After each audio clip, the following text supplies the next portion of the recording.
Hare Nama eva kevalam kalo nasteva gatiranyata.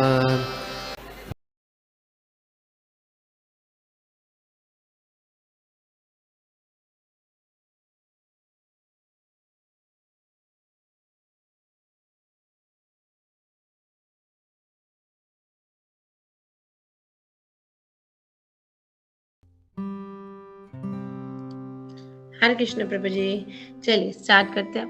ओम नमो भगवते वासुदेवाय। ओम नमो भगवते वासुदेवाय। ओम नमो भगवते वासुदेवाय। नारायणं नमस्कृत्यं नरं चैव नरोत्तमं देवीं सरस्वतीं व्यासं ततो जयम् उदीरये। नष्टप्रायेषु भद्रेषु नित्यं भागवत सेवया भगवती उत्तमा श्लोके भक्तिर्भवति नैष्ठिकी मुखं करोति वाचालं पङ्गुं लङ्घयते गिरिं यत्कृपातमहं वन्दे श्रीगुरुदीनतारणं परमानन्दमाधवं कृष्णचैतन्य ईश्वरम्। नमो ब्राह्मणे देवाय गौ ब्राह्मण हिताय च जगदिताय कृष्णाय गोविन्दाय नमो नमः। ओम अज्ञानं तिम्रन्धस्य ज्ञानञ्जनशलाकया चक्षुरुन्मीलितं येन तस्मै श्रीगुर्वे नमः।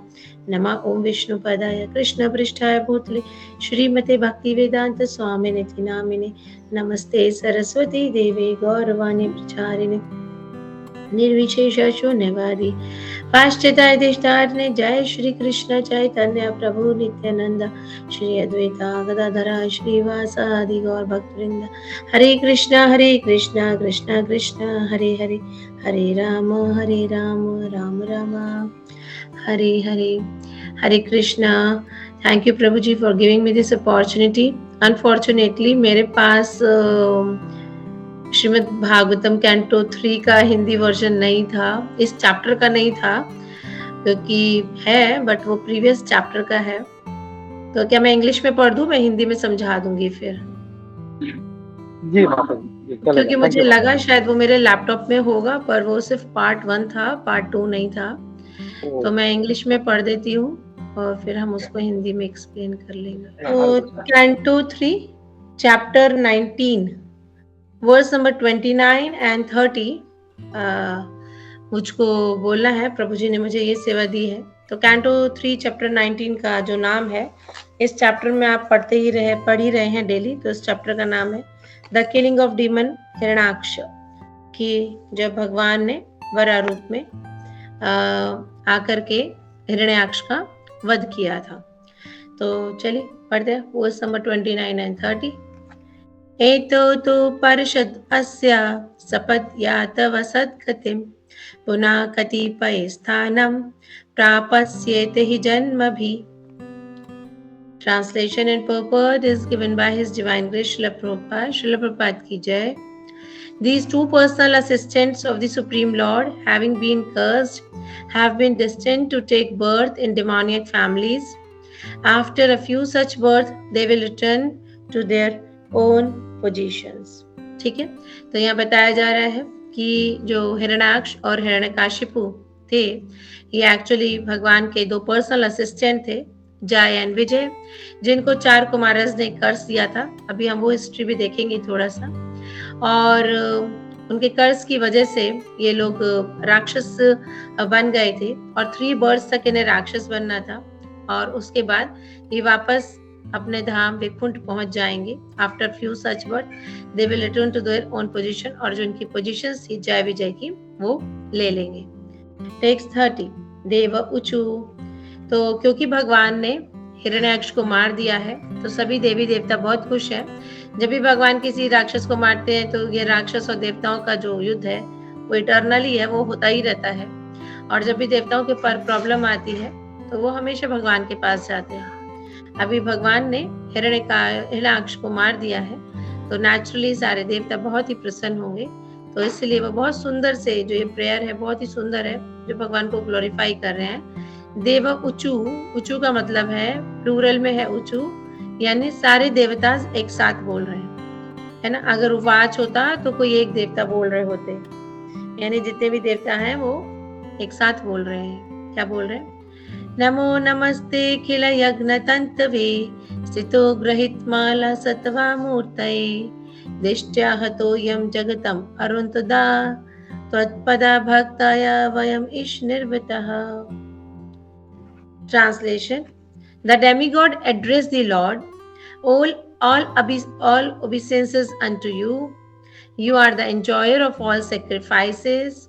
You have assumed the form of boar in pure goodness for the purpose of maintaining the world.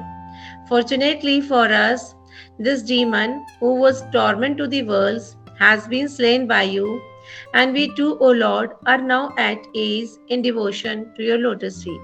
बहुत सुंदर प्रेयर है जो यहाँ पे देवतास बोल रहे हैं. देवतास क्या एड्रेस करे भगवान को? सबसे बोला उन्होंने सबसे पहले नमो नमस्ते, है ना, नमो नमस्ते, कि हम आपको सादर प्रणाम करते हैं. तो भगवान को प्रणाम करने की से क्या फायदा है अभी हम देखेंगे. ठीक है, कि हम भगवान को प्रणाम करते हैं. देन उन्होंने बोला you are the enjoyer of all sacrifices किला यज्ञ तंतवे. अकेला यज्ञ तंतवे मतलब अकेला यज्ञ तंत्र मतलब कि आप ही हैं जो सारे यज्ञों के भोक्ता हैं. जैसे कि खुद भगवान भी भगवत गीता में 5.29 में बोल रहे हैं, भोक्तरम यज्ञ तपस्सम सर्वलोके महेश्वर. आप ही हैं सभी यज्ञों के भोक्ता. देन नेक्स्ट चीज क्या बोल रहे हैं वो? थर्ड चीज, You have assumed the form of boar in pure goodness. ठीक है, तो उन्होंने बोला कि आपने जो ये भरा रूप लिया है, ये बोर का फॉर्म लिया है, ये प्योर गुडनेस में है. इसमें बिल्कुल भी मटेरियल टेंशन नहीं है कि कोई समझ ले कि भगवान ने तो अब ये फॉर्म ले लिया है, तो क्योंकि एक एनिमल का फॉर्म है तो भगवान भी भौतिक हो गए हैं. तो कहने का पर्पस है भगवान चाहे कोई भी फॉर्म लेते हैं वो मटेरियल नहीं होती है, वो कंप्लीटली स्पिरिचुअल होती है. और जो स्पिरिचुअल चीज होती है वो गुडनेस में भी नहीं होती है, यानी सत्वगुण में भी नहीं होती है, वो शुद्ध सत्व में होती है. तो तीनों गुणों से ऊपर उठकर होता है एक और गुण, जैसे शुद्ध सत्व बोलते हैं. जैसे प्योर डिवोटीज जो शुद्ध भक्त होते हैं वो भी शुद्ध सत्व में होते हैं. जब तक हम सतोगुण तो एक प्लेटफॉर्म होता है जहाँ से भक्ति स्टार्ट की जाती है. बट अगर हम सतोगुण में भी हैं तो भी भगवान के धाम नहीं पहुंच सकते हैं, क्योंकि सतोगुण में भी कहीं ना कहीं हम अपने बारे में सोचते हैं, है ना. हम अच्छे ही काम करेंगे बट कहीं ना कहीं हम अपने बारे में सोचेंगे, थोड़ा सा भी सोचेंगे. जैसे अर्जुन भी सोच रहे थे आपके कुरुक्षेत्र के युद्ध में खड़े होकर कि मुझे किसी को भी नहीं मारना है, मैं मारूंगा तो मुझको पाप लग जाएगा, मुझको ऐसे हो जाएगा, मुझको वैसे हो जाएगा. तो वो बहुत अच्छा सोच रहा था कि अननेसेसरली मुझे किसी को किल नहीं करना है. तो वो एक हायर कॉन्शियसनेस में तो थे, बट क्योंकि कहीं ना कहीं थोड़ा सा अपने बारे में भी सोच रहे थे कि मुझको पाप लगेगा, मैं पाप कर्मों का भागीदार बन जाऊंगा, तो वो सत्वगुण में थे. तो इसलिए भगवान ने अर्जुन को बोला था, अर्जुन त्रिगुण्य विषय वेदा, कि तीनों गुणों से ऊपर उठो, है ना. तो ये यहाँ पर देवता भी बोल रहे हैं. तो जब भगवान के शुद्ध भक्त तीनों गुणों से ऊपर होते हैं, शुद्ध सत्व में होते, तो भगवान नहीं होंगे क्या? तो जैसे कई लोगों का कहना है कि जब भगवान इस भौतिक जगत में आते हैं तो वो भी माया से घिर जाते हैं, वो माया का दर्जा भगवान से ऊपर दे देते हैं कि माया उनसे बड़ी है.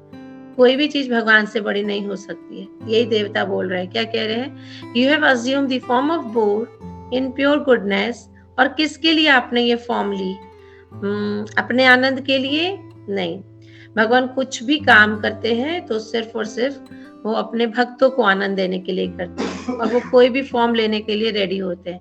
वो बोल रहे हैं for the purpose of maintaining the world. हम लोग कुछ भी काम करते हैं तो अपने आनंद के लिए करते हैं, ठीक है.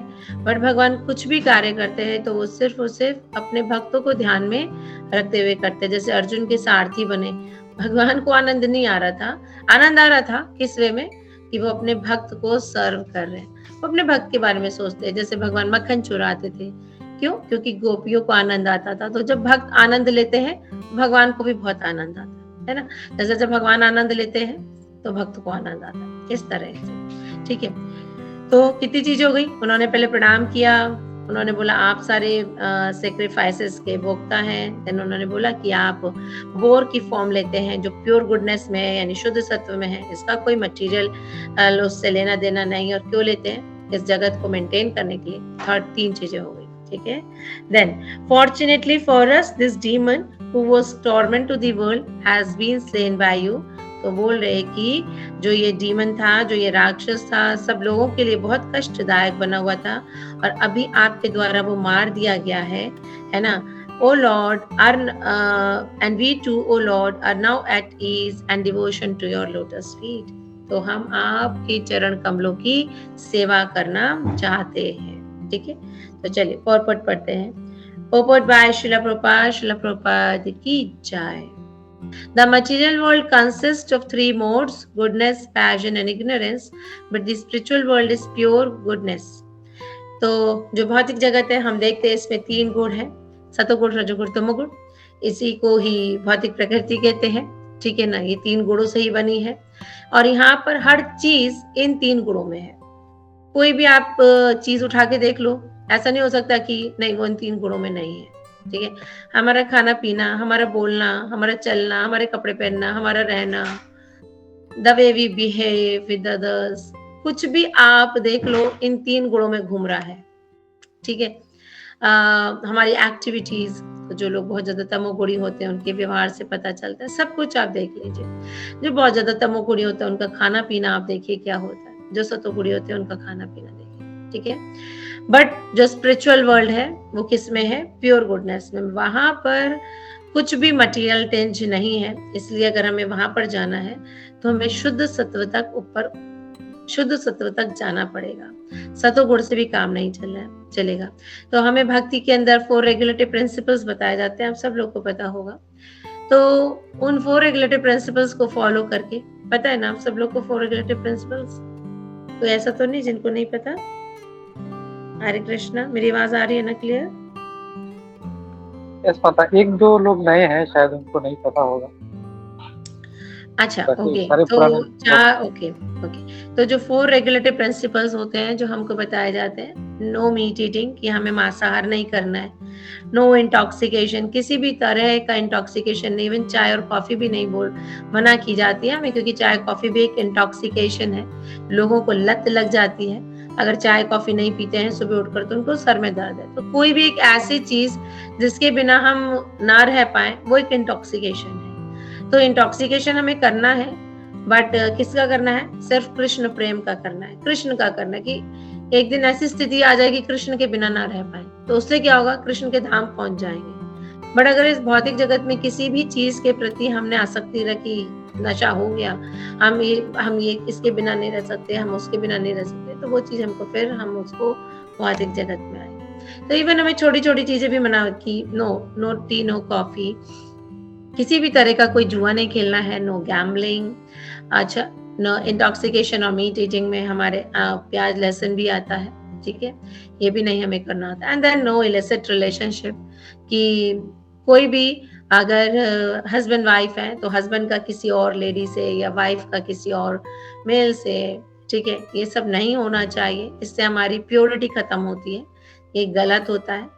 एक तरीके से एक एनिमल प्रोपेंसिटी होती है, क्योंकि जानवरों के अंदर कोई भेद नहीं होता, वो कुछ भी करते हैं. तो मनुष्य को ऐसा नहीं करना चाहिए.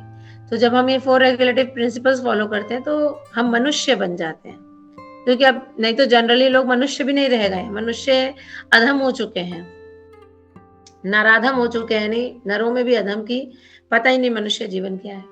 तो ये 4 रेगुलेटरी प्रिंसिपल्स फॉलो करके जस्ट हम क्या बनते हैं? मनुष्य बनते हैं, भक्त नहीं बनते. अभी भक्त बनने के लिए फिर हमें भगवान का नाम लेना पड़ता है, भक्तों का संग लेना पड़ता है, इस तरह से भागवतम क्लासेस सुननी पड़ती है. ठीक है, तो पहले मनुष्य तो बने.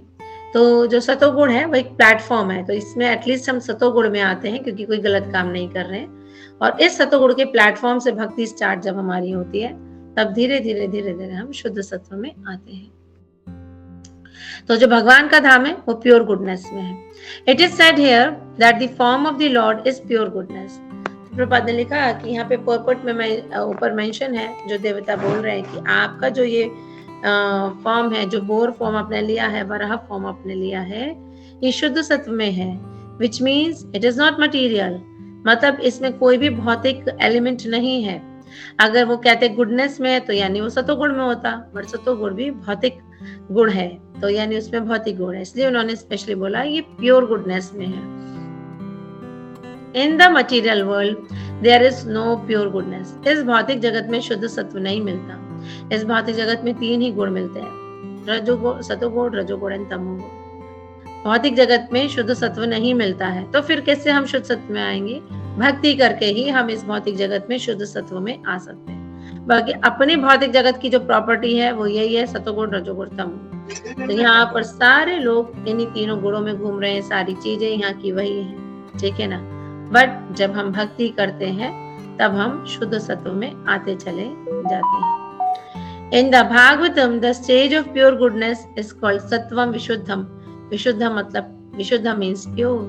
In pure goodness, there is no contamination by the two inferior qualities, passion and ignorance. तो शुद्ध सत्व में और सतोगुण में क्या डिफरेंस होता है?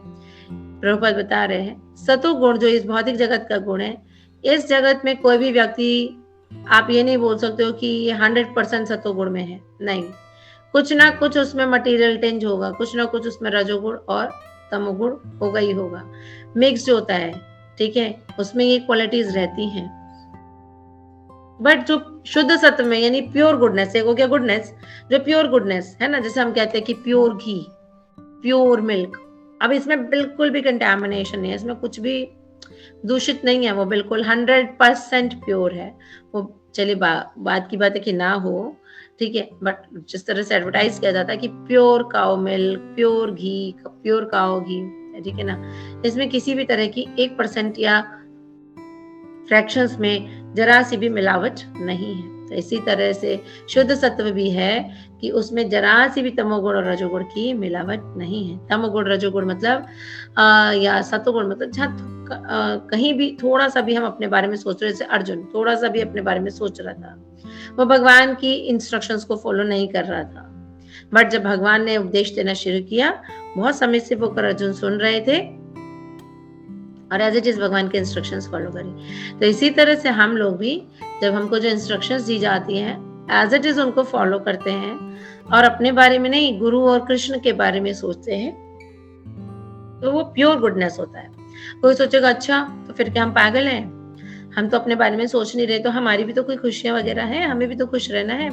यही हम सब लोग की बहुत बड़ी गलतफहमी है। हमें लगता है कि अगर हम अपने बारे में सोचना शुरू करेंगे तो हम खुश रहेंगे, पर कितने जन्मों से हम अपने बारे में सोच रहे हैं और इस जन्म में भी खूब अपने बारे में सोचा, अपने आनंद के बारे में सोचा, कौन सा हम हमेशा खुश रह लिए। तो जब इतना सब कुछ करके देखा तो एक बार कुछ ऐसा भी करके देखें, एक एक्सपेरिमेंट करें कि नहीं, अपने बारे में नहीं, अब कृष्ण के बारे में सोचना, अब गुरु के बारे में सोचना, जिससे कृष्ण को आनंद मिले, जिससे गुरु को आनंद मिले।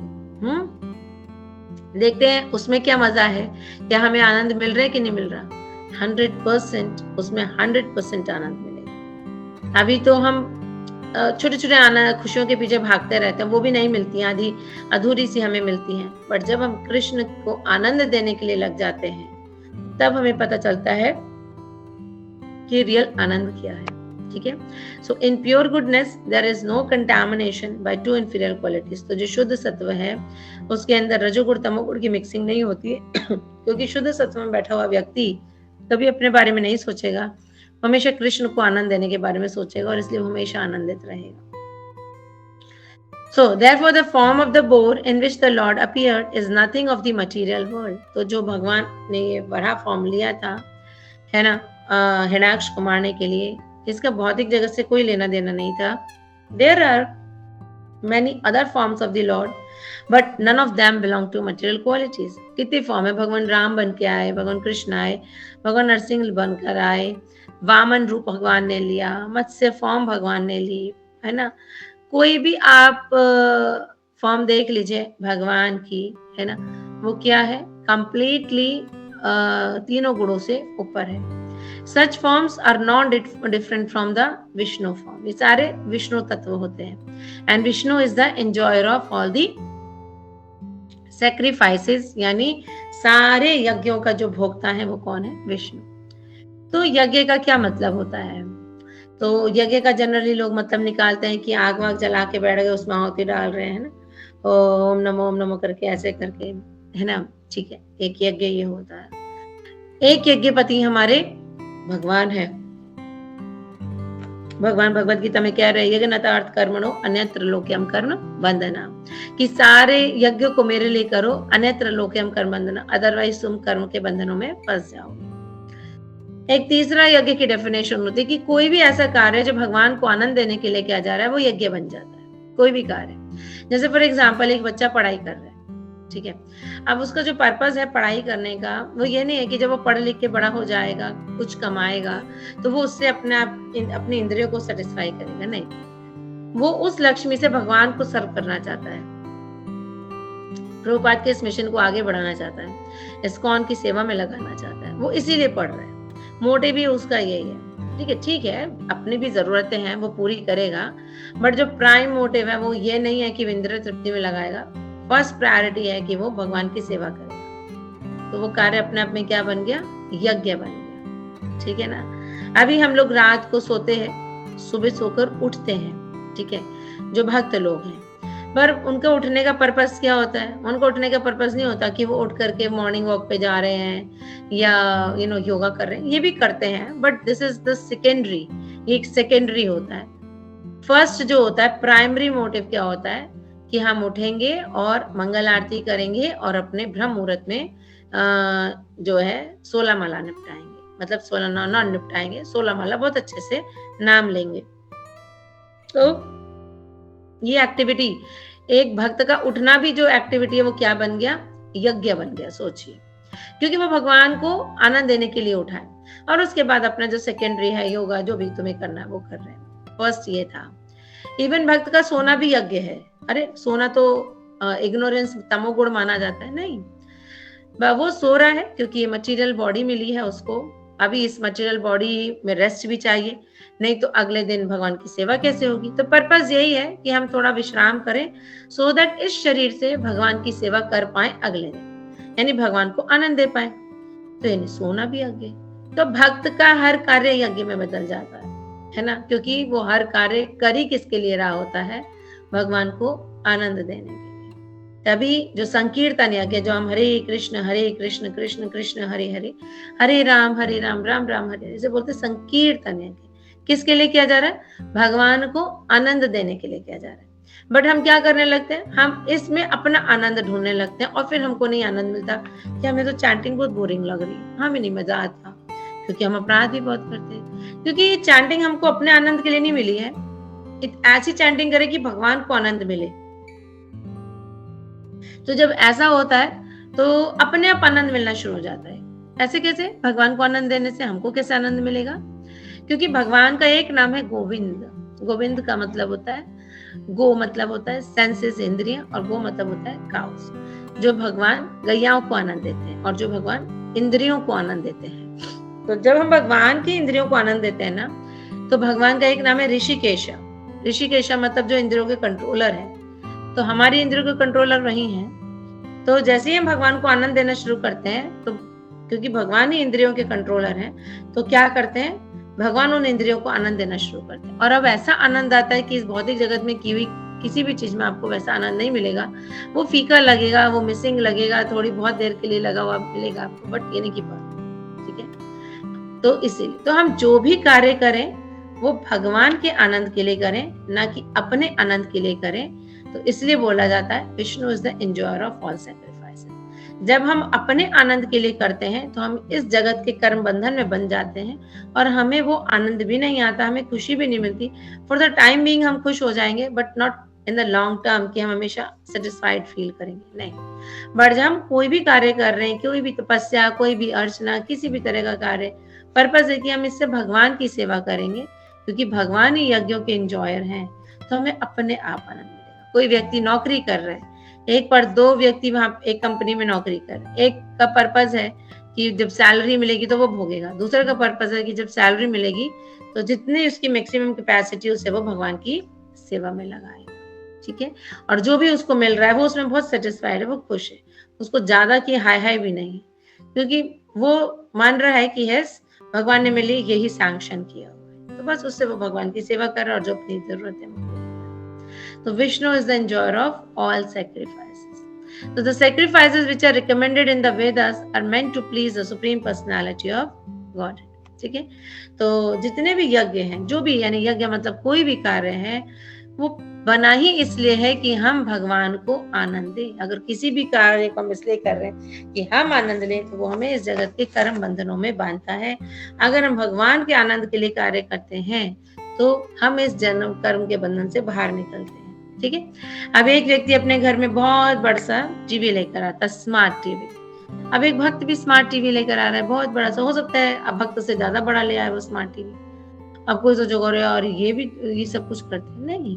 वो स्मार्ट टीवी लाया भगवान को आनंद देने के लिए कि उसमें वो कीर्तन चला के रखेंगे, है ना, लेक्चर्स सुनेंगे, ये सब करेंगे। और दूसरा लाया अपने एंजॉयमेंट, तो वो उसे कर्म बंधन में बांध रहा है। अब ये जो भक्त है उसका स्मार्ट टीवी लाना भी यज्ञ बन गया, क्योंकि वो लाया भगवान को आनंद देने के लिए कि भक्त आते हैं तो भक्तों के लिए कीर्तन चलेगा तो बहुत अच्छा लगेगा, उसमें लेक्चर्स चलेंगे तो अच्छा लगेगा, ये ठीक है। तो इसीलिए कोई भी कार्य यानी कोई भी यज्ञ जो है वो सिर्फ भगवान को आनंद देने के लिए बना है, किसी देवी देवता को आनंद देने के लिए नहीं बना। हाँ, यहाँ पर ये भी बात आती है कि लोग देवी देवताओं की पूजा करते हैं, उनके लिए यज्ञ करते हैं, नहीं।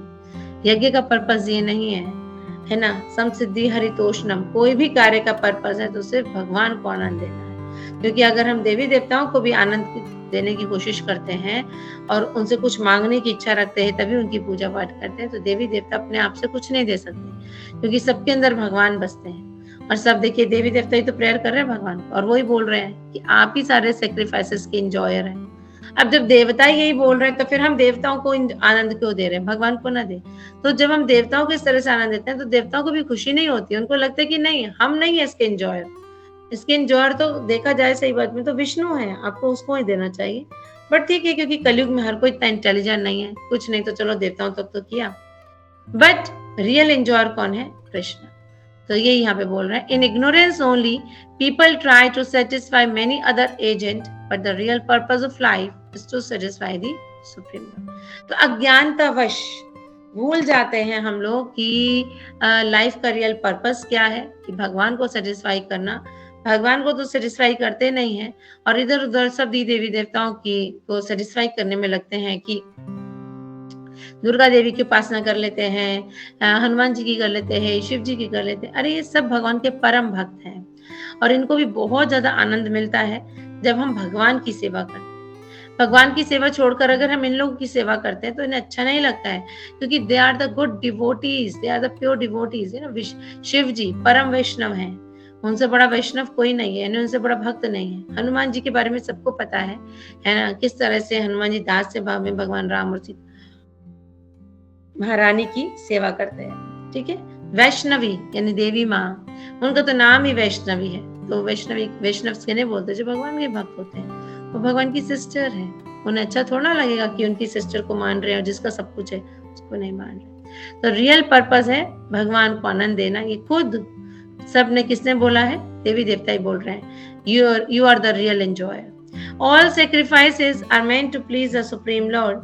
The living entities who know this perfectly well are called demigods. ठीक है, प्रभुपाद लिख रहे हैं यहाँ पर कि जितने भी यज्ञ हैं वो सिर्फ भगवान को आनंद देने के लिए मिलते हैं, और जो लोग ये जानते हैं उनको क्या बोलते हैं, देवता बोलते हैं, गॉडली और ऑलमोस्ट गॉड। ठीक है, तो दो ही तरीके के लोग होते हैं, देवता एंड असुर, तीसरा कोई कैटेगरी नहीं होता। तो देवता वो जो भगवान की एग्जिस्टेंस को मानते हैं, ये देवता ही प्रेयर कर रहे हैं जब उन्होंने हिरण्याक्ष को मारा है कि आप ही सारे यज्ञों के भोक्ता हैं, ठीक है, ये सब है। तो देवता वो होते हैं, ठीक है।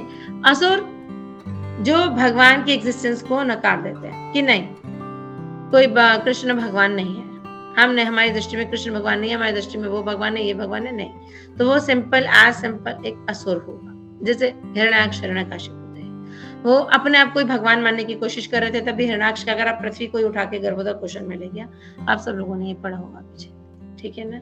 या हिरण्यकशिपु, उसने सारे देवी देवताओं को अपने कंट्रोल में कर रखा था, अपने महल में रख रखा था, और क्या बोलता था सबको, मेरी तपस्या करो, मेरे को पूजो, और मैं ही हूँ भगवान। तभी वो अपने बेटे प्रहलाद को बहुत टॉर्चर करता था, जिसके बारे में कैंटो 7 में पढ़ते हैं। हिरण्याक्ष का वध कैंटो 3 में हो रहा है, और हिरण्यकशिपु जो उसका भाई था उसका वध कैंटो 7 में होगा, जो नरसिंह भगवान के फॉर्म में करेंगे। तो भगवान अलग अलग फॉर्म लेते हैं राक्षसों को मारने के लिए। क्यों लेते हैं? कृष्ण बन के क्यों नहीं चले आते? क्योंकि एक्चुअली जिस समय जिस चीज की जरूरत होती है भगवान वो करते हैं। और ये सभी राक्षस भी जो है ना भगवान को तो सरेंडर नहीं करते हैं, बट आप देखेंगे कहीं ना कहीं ये भी ब्रह्मा या शिव जी को सरेंडर करते हैं, उनकी पूजा उपासना करते हैं, भले भौतिक उसके लिए करें बट उनकी करते हैं। तो हिरण्याक्ष ने ब्रह्मा जी से मांगा ये सब वरदान था कि भगवान को नरसिंह फॉर्म लेना पड़े। अभी हिरण्याक्ष जो है पृथ्वी को लेकर चला गया गर्भोदय क्वेश्चन में, है ना, तो इसलिए भगवान को बोर का फॉर्म लेना पड़ा। तो इस तरह से, ठीक है। तो इसी तरह रावण ने वो कर रखा था कि बेनेडिक्शन मांग रखा था। तो इसी तरह से भगवान एक मनुष्य की फॉर्म में आए और मंकीज की सेना लेकर के गए, ठीक है। तो टाइम प्लेस एंड सर्कमस्टांसेस के हिसाब से भगवान देखते हैं किस वक्त किसकी जरूरत है, वो फॉर्म लेते हैं, ठीक है। तो जो देवी देवता होते हैं और मनुष्य में जो अंतर होता है, जो देवी देवता मनुष्य में अंतर होता है, देखिए हम मनुष्य हैं और ऊपर देवी देवता है। तो जो एक शुद्ध भक्त होता है वो भी एक तरीके से देवता की तरह होता है, इवन वो देवता से भी ऊपर हो जाते हैं, क्योंकि कहीं ना कहीं देवताओं में भी भौतिक इच्छाएं हैं थोड़ी बहुत। बट देवता और मनुष्य में डिफरेंस क्या रहता है कि जो देवता है उनमें भी भौतिक इच्छाएं हैं, तभी वो भी इस भौतिक जगत में रहते हैं। बट डिफरेंस क्या होता है, देवता जानते हैं कि भगवान कौन है ना, वो कभी अपने आप को भगवान नहीं बोलते हैं। और उनसे अगर कुछ गलती हो जाती है ना, वो इमिडिएटली एक्सेप्ट कर लेते हैं, हमसे गलती हुई है, वो रिपेंट कर लेते हैं और पश्चाताप करने लगते हैं। मनुष्य से गलती हो जाती है तो वो भी नहीं मानने को तैयार होता वो गलती है। मनुष्य को ये भी नहीं पता कि भगवान कौन है, ठीक है। देवताओं को जब भी जरूरत पड़ती है तो वो कहीं और नहीं जाते हैं, वो सीधे भगवान विष्णु के पास जाते हैं कि प्लीज हमारी सहायता करिए। सारे देवी देवता मिलकर एक साथ होकर के भगवान विष्णु के पास जाते हैं। उनमें से कोई भी देवता ये नहीं कहता अरे नहीं नहीं कोई जरूरत नहीं विष्णु के पास जाने के लिए, और ना हम तो खुद ही इतने वो हैं, खुद ही कर जाएंगे, तुम विष्णु को भगवान मान रहे हो, नहीं नहीं मैं ही भगवान हूँ। कोई भी देवता ऐसा नहीं कहता या किसी और जगह नहीं भटकाता।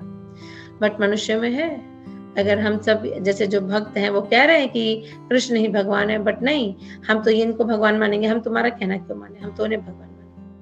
तो क्योंकि मनुष्य जो है वो रजोगुण और तमोगुण में बहुत ज्यादा होता है, उसमें सतोगुण बहुत कम होता है। और जैसे जैसे हमें सतोगुण आने लगेगा हम भगवान के बारे में समझने लगेंगे, तभी हमको 4 रेगुलेटरी प्रिंसिपल्स दिए जाते हैं तो कि हम सतोगुण में आए और शास्त्रों को समझे, और शास्त्रों को समझेंगे तो पता चलेगा ना भगवान कौन, इसलिए हमसे बोला जाता है। पर जो देवता होते हैं ना वो सतोगुण में होते हैं, सतोगुण बहुत ज्यादा होता है, रजोगुण तमोगुण बहुत कम होता है। बट मनुष्य में सतोगुण बहुत कम होता है, रजोगुण तमोगुण बहुत ज्यादा होता है, इसीलिए वो भगवान को नहीं पहचान पाते। और जब ना वो पहचानना भी नहीं चाहते हैं तभी भगवान उनको दिखाना भी नहीं चाहते। जैसे दुर्योधन था, दुर्योधन को भगवान ने अपना यूनिवर्सल फॉर्म भी दिखा दिया, उसके बाद भी उसने एक्सेप्ट नहीं करा कि भगवान है। भीष्म पितामह जब एरो बेड पे लेटे हुए थे, मृत शैया पर थे, 10th डे की बात है, 18 दिन चला था ना महाभारत का युद्ध। तो जब वो बाणों की शैया पे आ गए और दुर्योधन को पता चला तो दुर्योधन रोते रोते आया और उनके चरण कमलों पर बैठा हुआ था भीष्म पितामह के। तब भी भीष्म पितामह ने मना किया दुर्योधन को और बोला कि मरता हुआ व्यक्ति तो वैसे झूठ नहीं बोलता, और वो तो वैसे भीष्म पितामह थे, महाजन है, वसु हैं, वो भगवान के शुद्ध भक्त हैं। वो तब भी दुर्योधन को समझाने की कोशिश उन्होंने करी कि दुर्योधन मैं तुम्हें अभी भी बोल रहा हूँ, तुम क्या करो, गिव अप कर दो इसको, तुम ये जीतोगे नहीं, क्योंकि पांडवस के साथ कृष्ण है और कृष्ण भगवान है, जहाँ भगवान स्वयं खड़े हैं, सारे देवी देवता उनके साथ खड़े हैं, तुम कैसे जीत जाओगे। देखिए इतना सब कुछ बताने के बाद भी दुर्योधन को समझ नहीं आ रहा, तो ऐसे लोगों को बोला जाता है असुर। बट जो देवता टाइप लोग होते हैं उन्हें एकदम समझ में आ जाएगा। आप सोचिए ऐसे जो लोग होते हैं ना, एक बार कोई भागवतम क्लास अटेंड कर लेंगे, कोई भक्त उन्हें गीता दे देगा, इतनी जल्दी उनमें ट्रांसफॉर्मेशन होता है कि वो भक्ति में आगे बढ़ने लगते हैं, क्योंकि कहीं ना कहीं उनमें देवता गण थे, मतलब देवताओं वाली क्वालिटीज थी, क्योंकि देवता जानते हैं कि भगवान कौन है। इसीलिए सुत गोस्वामी भागवतम के कैंटो 1 चैप्टर 3 वर्स नंबर 28 जो क्राउन वर्स है भागवतम का, एते चंशपल कला पुंस कृष्णस्तु भगवान स्वयं इंद्रियाणु बकुलम लोगे हृदयंती योगी। तो सुत गोस्वामी कह रहे हैं कि सिर्फ एक ही व्यक्ति है जो भगवान है, जो कौन है, कृष्ण, और युग युग में भगवान आते हैं किसको बचाने के लिए, अपने भक्तों को। कौन से भक्तों को, इंद्र जैसे भक्तों को बचाने के लिए आते हैं। तो क्लियरली सुत गोस्वामी बोल रहे। तो इसलिए भगवान का बहुत प्रेम है भक्तों देवताओं से, क्योंकि वो गलती तो करते हैं बट एकदम एडमिट कर लेते हैं अपनी गलती को और भगवान को सरेंडर करते हैं। ठीक है, तो यही प्रभुपाद लिख रहे हैं कि the living entities who knows this perfectly well are called demigods, godly और almost god. Since the living entities part and parcel, it is his duty to serve the lord and please him. तो भगवान ने भगवत गीता के chapter 15 में बोला है, ममे वांशो जीव लोके जीव भूत सनातना, कि सारे जीव जो है वो मेरा अंश है। खाली इसमें मनुष्य नहीं आते हैं, पेड़ पौधे, जीव जंतु, पशु पक्षी सब आते, क्योंकि सब जीव हैं। ये नहीं कि मनुष्य जीव है बाकी सब निर्जीव है, नहीं। अगर पेड़ पौधे निर्जीव होते तो उनकी ग्रोथ कैसे होती, है ना। सब जीव हैं और भगवान ने कहा ये मेरे पार्ट एंड पार्सल है, इसीलिए हमें किसी भी जीव को कष्ट नहीं पहुंचाना चाहिए। और जब हम भगवान का अंश हैं तो हमारी ड्यूटी क्या बनती है, भगवान को सर्व करना। ठीक है, भगवान को सर्व करना। ये जो और कैसे सर्व करे, एक चींटी कैसे सर्व करेगी, एक कुत्ता कैसे सर्व करेगा, है तो वो भी भगवान का जीव। बट यही अनफॉर्चुनेट बात है कि जब हम पशु योनि में या वृक्ष की योनि में चले जाते हैं तो हम भगवान को सर्व नहीं कर सकते, क्योंकि हमारे पास इतनी इंटेलिजेंस नहीं होती है। तो इसीलिए जो मनुष्य योनि है वो इसको बोला जाता है कि कितने पायस कर्म किए होंगे हमने, पता नहीं कितनी मुश्किल से ये जो हमें मनुष्य योनि है जो मिली है, क्योंकि मनुष्य योनि ही एक ऐसा गेट है, ठीक है, जिससे हम भगवान की सेवा करके इस भौतिक जगत से बाहर निकल सकते हैं। क्योंकि हमारे पास इतनी इंटेलिजेंस है कि क्या गलत है क्या सही है, कैसे बिहेव करना चाहिए कैसे नहीं, तो हम पढ़ सकते हैं, शास्त्रों को समझ सकते हैं। जैसे कुत्ते बिल्ली को थोड़ा ना स्कूल में भेजा जाता है कि आप ABCD लिखो या 1 2 3 लिखो, या आपको साइंस का बुक पढ़ना है, मैथ का बुक पढ़ना है, नहीं, क्योंकि उनके पास इतना इंटेलिजेंस नहीं है। बट एक मनुष्य जाता है स्कूल में पढ़ने के लिए, ठीक है, क्यों जाता है, क्योंकि उसके पास इतनी बुद्धि है कि वो चीजों को समझ पाए। तो रियल पर्पस जो है मनुष्य लाइफ का खाली ABCD 1 2 3 में नहीं है, रियल पर्पस है भगवान की भक्ति करना, सो दैट हम बर्थ और डेथ की साइकिल को ब्रेक कर सकें और इस भौतिक जगत के बाहर निकल सकें। ठीक है, तो मैं आपको एक एग्जांपल देती हूँ इसका, अगर आप लोगों ने कभी ध्यान दिया हो। जैसे टैरो कार्ड रीडर्स होते हैं ना, नाम सुना आपने टैरो कार्ड? हरे कृष्णा। जी माता जी। अच्छा, सुना है ना। हाँ, तो आपने कभी अगर देखा हो, अगर तो जो टैरो कार्ड रीडर्स होते हैं ना, इनके पास हमेशा एक बर्ड होती है केज के अंदर, ठीक है। तो वो क्या करते हैं, पिंजरे को खोलते हैं, बर्ड बाहर आती है, वो एक टैरो कार्ड उठाती है और जो टैरो कार्ड रीडर है उसको देती है, और फिर वो पिंजरे में चली जाती है। अभी बर्ड के पास पूरी अपॉर्चुनिटी थी कि वो उड़ सकती थी, वो खुले आसमान में जा सकती है, बट नहीं जाती। वो किस में चली जाती है, फिर से पिंजरे में चली जाती है। एग्जैक्टली जो हमारा सीन है, अभी हमारे पास पूरी अपॉर्चुनिटी है इस मनुष्य जीवन में, ठीक है। जैसे उस टैरो कार्ड रीडर ने उसका पिंजरा खोला ना, इसी तरह से हमारे भी पिंजरे खुल चुके हैं। अभी मैं आपके संग एक वर्ड शेयर करूंगी, भागवतम का ही है, कैंटो 11 का।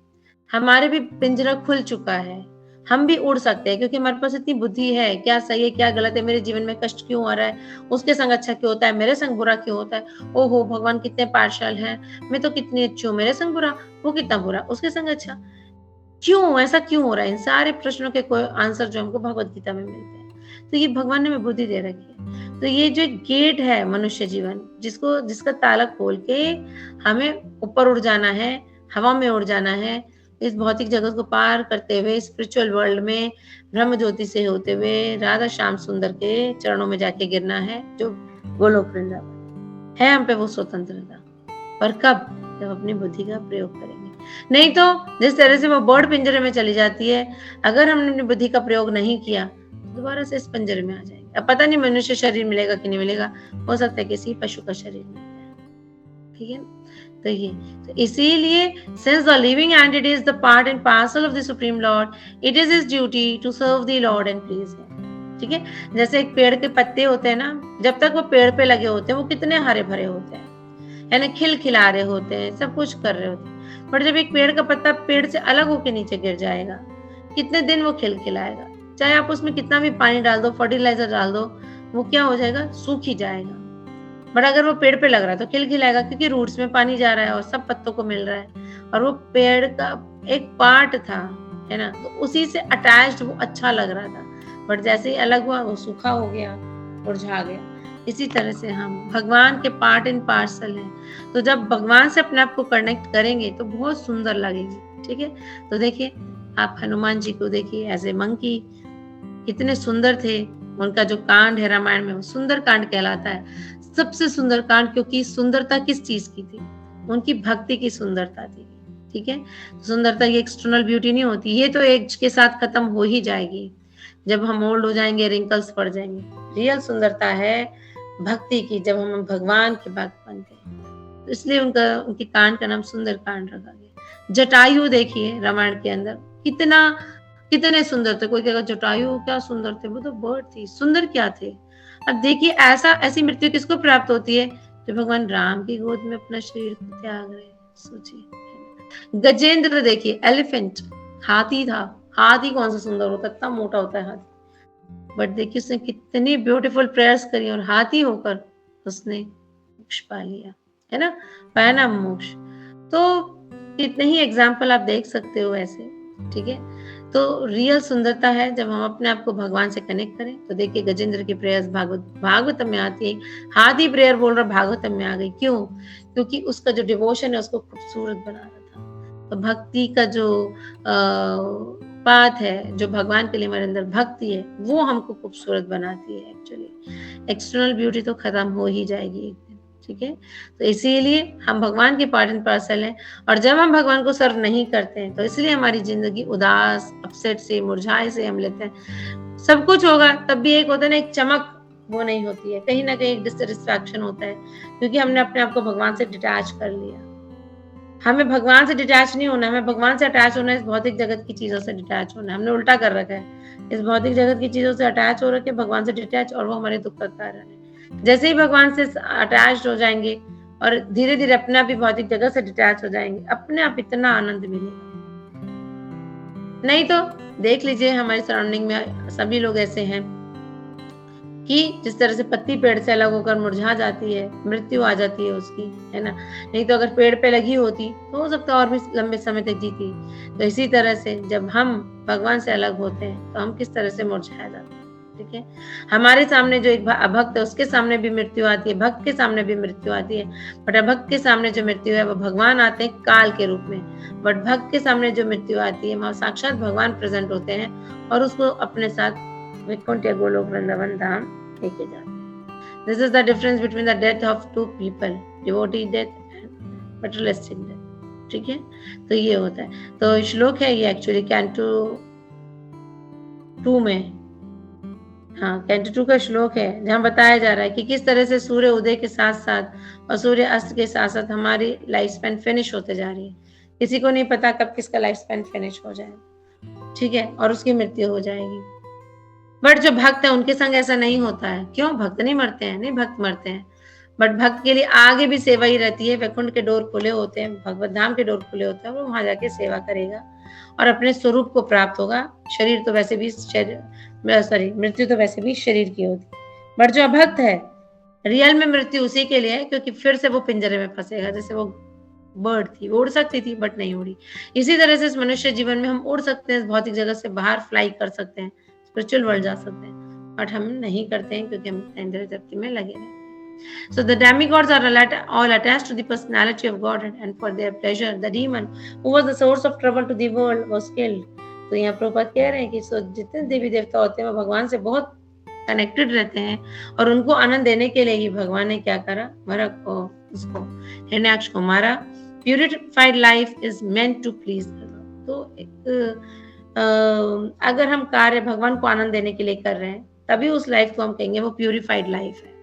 अगर हम सिर्फ और सिर्फ अपने इंद्रिय तृप्ति के लिए करते हैं, दैट इज कम्प्लीटली इम्प्यूरिफाइड, मतलब अशुद्ध जीवन है वो, अशुद्ध, क्योंकि सब कुछ तो भगवान का है। यहाँ देवी देवता भी बोल रहे हैं भोक्ता में प्रसन्न, और उन्हीं भगवान को प्रसन्न ना करके अपनी इंद्रियों को तृप्त कर रहे हैं। सुबह एक दीपक दिखा दिया, दैट्स इट, हो गया काम, कोई मतलब नहीं उसके बाद क्या करना चाहिए, भगवान की सेवा कैसे करनी चाहिए। पहली बात तो अगर हम भारत देश की ही बात करें, कितने लोगों को पता होगा कि जो कृष्ण है वो भगवान है। लोग तो सबको भगवान मानते हैं, सभी भगवान नहीं, सब भगवान नहीं है, कृष्ण ही भगवान है जो शास्त्रों में बोला गया, खुद भगवान ने भगवद गीता में।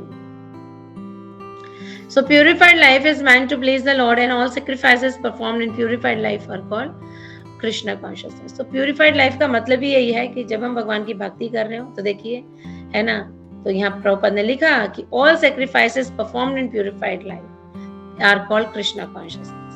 तो जो भी sacrifices इस Krishna consciousness जो करे जाते हैं वो क्या होते हैं? कृष्ण कॉन्शियसनेस।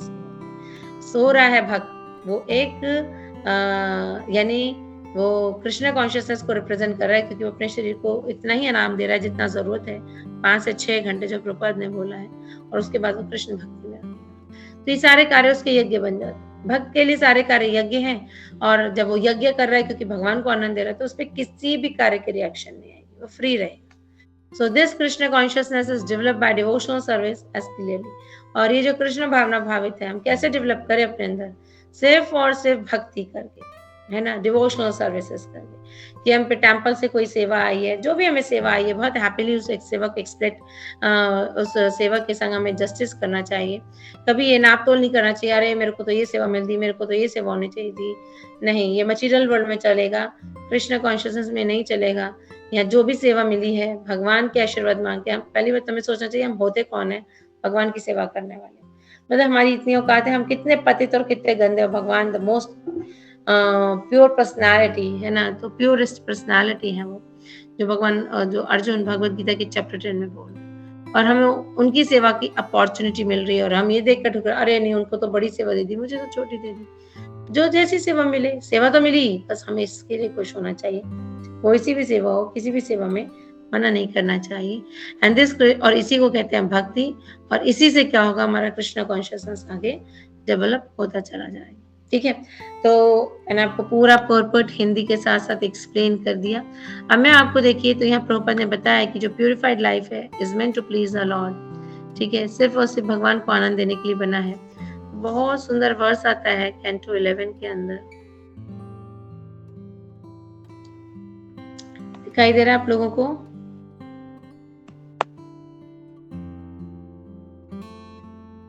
हरे कृष्णा।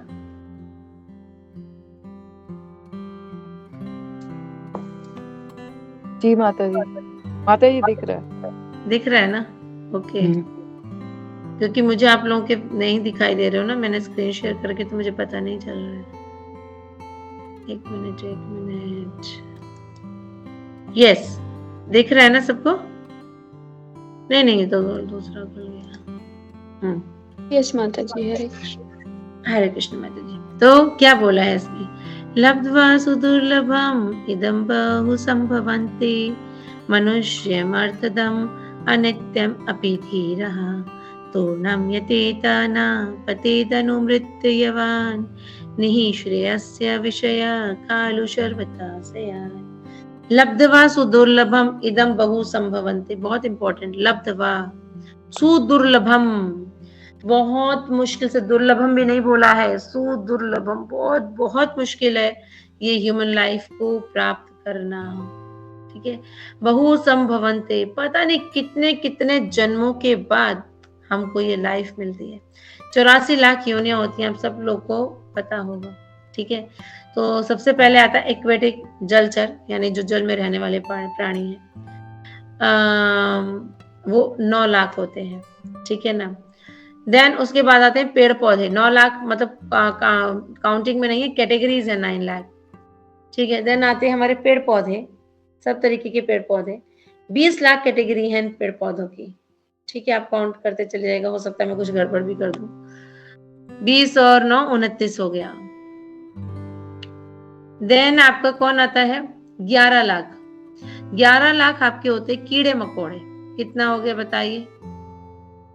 9 हो गया, 20 हो गया, और अब 11 हो गया। कितना हो गया? 40 लाख, 40 लाख हो गया। कीड़े मकोड़े आ गए।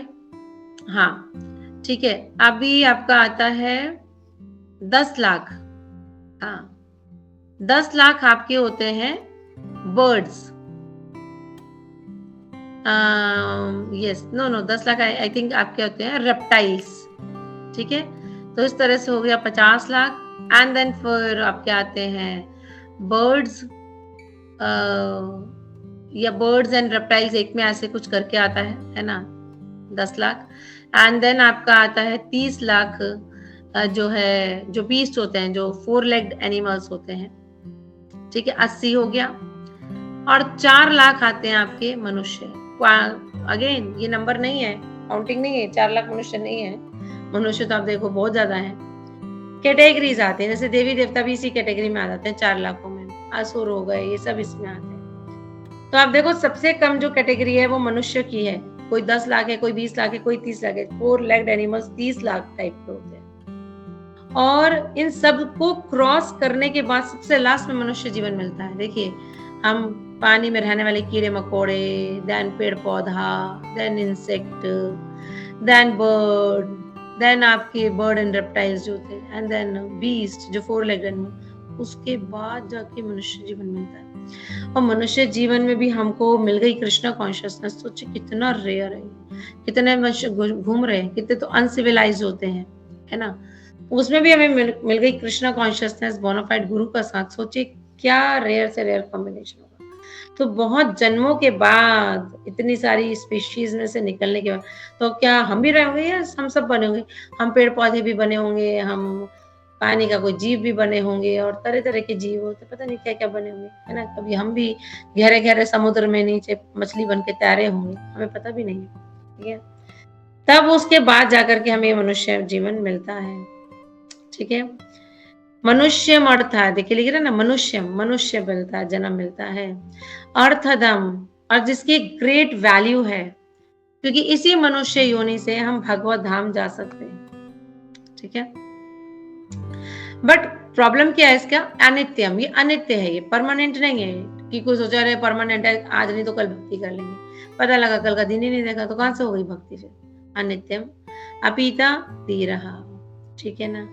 तो जो सोबर लोग हैं, जो इस चीज को समझते हैं, तो वो क्या करते हैं? पूर्णा मेतेत अनपतेत अनुमृत्यु यवान, तो वो अपने प्रयत्न करते हैं सो दैट वो इस जन्म मृत्यु की साइकिल से बाहर निकल जाए, ठीक है। निहि श्रेयस्य विषया खलु सर्वतः स्यात्, तो वो अल्टीमेट लिबरेशन के लिए जाते हैं, भगवत धाम जाने की कोशिश करते हैं, ना कि विषया सेल्फ ग्रेटिफिकेशन में फंसने की कोशिश करते हैं। चाय है वो तो जानवरों में भी बहुत है ना। कितना है जानवरों में, सोचिए। हम एक मछली की तरह, कोई कितना भी स्विम करे, मछली की तरह स्विम नहीं कर सकता। कितना भी उड़ने की कोशिश करे, हम पक्षियों की तरह नहीं उड़ सकते। कितना भी बड़े बड़े आपके एथलीट्स होते हैं, कितना भी जंप मारने की कोशिश करें, जो एक जानवर जंप मारता है ना, उसकी तरह जंप नहीं मार सकते। जैसे बंदर होता है, ये बिल्ली होती है, आप देखो बिल्ली नीचे बैठी होती है और कितनी ऊंची दीवार होती है, और उस पे छलांग मार के चढ़ जाती है। कोई कितने बड़े से बड़ा जिम्नास्टिक पर्सन क्यों ना हो, वो भी नहीं कर पाएगा ये। खाने का देखिए, एक सुअर जितना खाता है, मनुष्य उतना खा भी नहीं सकता। ऐसी संभोग करने की इच्छा जितनी एक जानवर कर लेता है, मनुष्य उतना नहीं कर सकता, बीमार पड़ जाएगा। तो विषय तो उनके पास भी है, और वो सब बहुत अच्छे से कर रहे हैं। उनके पास इतनी इंटेलिजेंस है, उन चीजों को बहुत अच्छे से यूज कर रहे हैं। जिस भी वो योनि में गए हैं उसको मिसयूज नहीं करते हैं। इसलिए एनिमल्स का तो अपग्रेडेशन होता है। एक मनुष्य ही ऐसा है जो अपना गेट खोल के भगवत धाम जा सकता है, नहीं, पर उसको जानवरों की तरह जीना है, इसलिए उसका डिग्रेडेशन होता है। बट नहीं, हमने इस श्लोक में पढ़ा कि कितना दुर्लभ है। यही श्रील प्रभुपाद लिख रहे थे कि जो मनुष्य है वो भगवान का पार्ट एंड पार्सल है, और उसका रिस्पॉन्सिबिलिटी बनता है कि वो भगवान को सर्व करे। तो इस तरह से बहुत ही सुंदर प्रेयर जो है देवी देवताओं ने बोली। और मुझे आपके संग एक चीज और शेयर करनी थी कि उन्होंने, देवी देवताओं ने भगवान को प्रणाम किया। 12.13.23। तो देखिए, भगवान को प्रणाम करने से क्या होता है। बहुत सुंदर वर्ष आता है, ये आप लोग देख पा रहे हैं क्या? हरे कृष्ण। माता जी, ठीक है। जी तो हम माता जी, देखेंगे दिख तो रहा जो फर्स्ट प्रेयर जो थी, उन्होंने ये, मतलब जो फर्स्ट वर्ड था उन्होंने ये बोला था, नमो नमस्ते, ठीक है। नाम संकीर्तनम यस्य सर्व पाप प्रणाशनम प्रणमो दुखा सामनास्तन्नमामि हरिम परम। कि यहाँ पे क्या बोला जा रहा है, भागवतम का सबसे लास्ट श्लोक है, ये लास्ट श्लोक है भागवतम का। I offer my respectful obeisances unto the Supreme Lord the congregational chanting of the whose holy name destroy all sinful reaction, and the offering of obeisances unto whom relieves all material suffering. तो जब हम भगवान को प्रणाम करते हैं ना, तो क्या बताया गया है, क्या इंपॉर्टेंस है उसकी। देवताओं ने सबसे पहले ये बोला था कि हम आप हमारा प्रणाम स्वीकार करिए, क्योंकि भगवान को प्रणाम से करने से क्या होता है, हम मटेरियल सफरिंग से हमको रिलीफ मिलता है। क्यों रिलीफ मिलता है? क्योंकि हमारी मटेरियल सफरिंग्स हैं किसके लिए, हमारे जो भौतिक कष्ट है किस लिए, क्योंकि हम बहुत ज्यादा मैं और मैरिया में लगे हुए हैं फॉल्स ईगो की मुझे एंजॉय करना है। और जब भगवान को प्रणाम करते हैं तो नीचे झुक के प्रणाम करते हैं और अपनी जो ईगो है भगवान को देते हैं कि भगवान प्लीज हमारे इस प्रणाम को एक्सेप्ट करिए, हम आपके दास हैं। और जिस दिन हमें ये समझ में आ जाएगा हम भगवान के नित्य दास हैं, बस हमारी सारी मटेरियल सफरिंग्स दूर हो। तो अभी आज हमें समझ नहीं आई है ये चीज, पर हम भगवान को प्रणाम करेंगे तो उससे क्या होता है, हमारी सुकृतें इकट्ठी होती कि हमारी जो फॉल्स ईगो है वो खत्म होती कि हम भी कुछ है। जैसे दुर्योधन था, उसको इतना घमंड था कि दुर्योधन कभी अपने ऊपर छाता लेकर भी किसी को नहीं चलने देता था। उसको लगता था कि मेरे से ऊपर कुछ भी नहीं होना चाहिए, ऐसा था दुर्योधन। तो जब हम प्रणाम करते हैं तो हम एक्सेप्ट करते हैं कि यस हम आपसे लो हैं और आप हमारे सुप्रीम हैं। जैसे बड़े लोगों को घर में लोग पैर छूते हैं तो पर्पस ये है कि यस आप हमसे बड़े हैं, और उनको प्रणाम करके हमें ब्लेसिंग्स मिल रही हैं जो हमारे घर के बड़े हैं। वो भी जो आशीर्वाद होते हैं बहुत कष्टों से बचाते हैं, ठीक है, बट भौतिक कष्टों से मतलब इस भौतिक जगह से बाहर नहीं निकालेंगे। पर अगर भगवान को प्रणाम करेंगे क्या होगा, भौतिक जगत से बाहर निकल जाएंगे। Relieves all material sufferings. तो बहुत सुंदर श्लोक थे और आप लोगों ने पढ़ा ही होगा कि किस तरह से भगवान, ये सब एपिसोड चल रहा था और भगवान आए, है ना, और हिरण्याक्ष का भगवान ने वध किया। तो जो देवी देवता हैं, ब्रह्मा जी हैं, इस तरह से प्रे कर रहे हैं और भगवान को जो है ग्लोरीफाई कर रहे हैं, ठीक है। तो और क्या लास्ट में एक और वो बोल रहे हैं, क्या बोल रहे हैं, O lord we are now at ease and devotion to your lotus feet. भगवान के चरण कमलों की वो शेल्टर ले रहे हैं।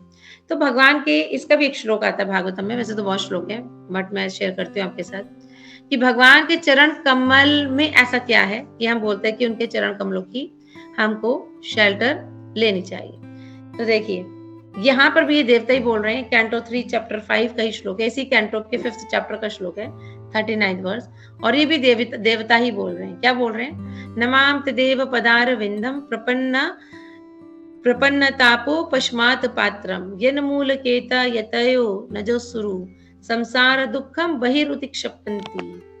The demigod said, O lord your lotus feet are like an umbrella, कि जो भगवान के जो लोटस फीट हैं वो एक अम्ब्रेला की तरह है। जैसे अम्ब्रेला हमको प्रोटेक्शन देता है ना, धूप से, गर्मी से, बारिश से, ठीक है, तो उसी तरह से जो भगवान के लोटस फीट है वो अम्ब्रेला की तरह हैं। भगवान के जो लोटस फीट है ना उन पे कुछ सिंबल्स होते हैं, तो उसमें एक सिंबल अम्ब्रेला का भी है। तो लोगों को लगता है यार अम्ब्रेला का क्या मतलब है भगवान के उस पे, तो अम्ब्रेला का मतलब यही है कि भगवान के जो लोटस फीट है वो अम्ब्रेला की तरह है जो सरेंडर्ड सोल्स को शेल्टर देते हैं, ठीक है। भगवान उनको 3 तापों से बचा लेते हैं, आदिदेवी के, आदिभौतिक, आध्यात्मिक, protecting them from all miseries of material existence. अगर हम भगवान के चरणों की शरण लेते हैं तो जितने भी मिजरीज हैं उनसे बाहर निकल जाएंगे, यानी भौतिक जगत से बाहर निकल जाएंगे। All the sages under that shelter through of all material miseries, we therefore offer our respectful obeisances unto your lotus feet। Same ऐसी ही प्रेयर है ये भी, है ना। तो जितने भी सेजेस हैं वो सब आपकी शेल्टर लेते हैं और अपनी मटेरियल मिजरीज से दूर हो जाते हैं। इसलिए हे भगवान, हम आपके चरण कमलों में प्रणाम करते हैं। भगवान को प्रणाम करेंगे तो मटेरियल मिजरीज से जाएंगे, दूर हो जाएंगे, और भगवान के लोटस फीट की शेल्टर लेंगे तो भी यही सीन है, क्योंकि भगवान के लोटस फीट हमेशा हमको प्रोटेक्ट करते हैं। तो इस तरह से देवी देवताओं ने बहुत सुंदर प्रेयर करी। जब भगवान ने उन्हें हिरण्याक्ष से बचाया, उन्हें शेल्टर दी, और वो बहुत खुश हो गए क्योंकि हिरण्याक्ष एक डीमन था, वो था भगवान का पार्षद ही, बट क्योंकि उसने 4 कुमारस के पति जय विजय ने अपराध कर दिया था, है ना, वो भगवान से मिलने आ रहे थे, पर क्योंकि वो वैष्णव ड्रेस में नहीं थे तो जय विजय ने उन्हें अंदर नहीं आने दिया। तो ये एक अपने आप में अपराध हो गया कि भक्त को भगवान से मिलने नहीं दिया गया, और उन्होंने उन्हें कर्ज दे दिया कि आप क्या करेंगे, आप राक्षस योनि में चले जाएंगे। तो यहाँ से हमें एक लेसन और मिलता है कि अगर हम भक्तों के प्रति अपराध करते हैं, वैष्णव अपराध करते हैं, तो हमारा भक्ति में से पतन हो जाता है, हमारा बहुत ज्यादा इंक्लिनेशन इस भौतिक जगत में आने लगेगा। क्योंकि डीमन का मतलब, राक्षस का मतलब नहीं लंबे लंबे शेर और ये सींग और दांत और ये सब नहीं। राक्षस का मतलब होता है जब इस भौतिक जगत को हम बहुत ज्यादा एंजॉय करना चाहते हैं, भगवान को आनंद नहीं देना चाहते। दिस इज कॉल्ड एक्चुअली आपका ये राक्षस प्रवृत्ति। तो वही हुआ, क्योंकि उन्होंने वैष्णव अपराध किया तो वो राक्षस फॉर्म में आए और इस भौतिक जगत को भोगना चाहते थे। चाहे रावण और कुंभकर्ण हो, चाहे शिशुपाल और दंतवक्र हो, चाहे हिरण्याक्ष और हिरण्यकशिपु हो, चाहे चैतन्य लीला में जगाई और मधाई हो। ठीक है, तो वैष्णव अपराध का रिजल्ट होता है। तो इसलिए हमें वैष्णव अपराध से हमेशा बचना चाहिए, हमें कभी किसी भक्त की निंदा नहीं करना चाहिए। और इस तरह से जो डेमी गॉड्स ने इस तरह से बोला, एंड आई थिंक सारी लाइन्स हमने समझ ली, पढ़ ली। ठीक है, तो हरे कृष्णा। ग्रंथ श्रीमद् भागवतम की जय, जगत गुरु श्रील प्रभुपाद की जय। किसी का कोई भी डाउट, कोई भी क्वेश्चन हो तो पूछ सकते हैं, किसी भी तरह कोई करेक्शन हो वो आप प्लीज बता सकते हैं। और कोई भी मैंने अगर कोई गलती करी है तो मैं सच्ची में आप लोगों से क्षमा मांगती हूँ। हरे कृष्ण।